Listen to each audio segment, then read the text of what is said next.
சீரியஸா இப்பதான் ஒரு விஷயத்த ரியலைஸ் பண்றேன். இந்த இ ஸ்கூட்டர் வாங்கின டைம்லலாம் எப்படி ஓட்ட போறேன் நிறைய கேள்வி என் மனசுக்குள்ள. தெரியாம வாங்கிட்டேன், எனக்கு ஒரு பயம். அந்த கிளிப்பு போடுறேன், அதுல எப்படி எனக்கு எவ்வளவு பதட்டமா இருக்கு, எவ்வளவு பயமா இருக்குன்னு பாருங்க.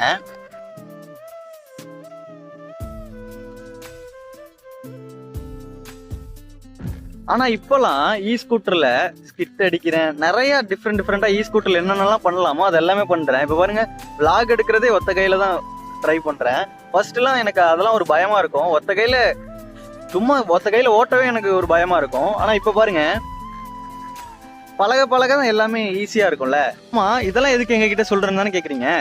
இல்லைங்க, ஒரு விஷயம் ஸ்டார்ட் பண்றப்பதான் பயமா இருக்கும். ஆனா நீங்க ஸ்டார்ட் பண்ணி அதுல மூவ் ஆக ஆரம்பிச்சிட்டீங்கன்னா அந்த விஷயமே உங்களுக்கு ஈஸியா தெரியும். அதே மாதிரிதான் ஃபர்ஸ்ட் ஒரு ஒர்க்குக்காக போறீங்க, அது உங்களுக்கு கஷ்டமா இருக்கும்னு நினைக்காதீங்க. ஃபர்ஸ்ட் கஷ்டமா தான் இருக்கும், ஆனா அது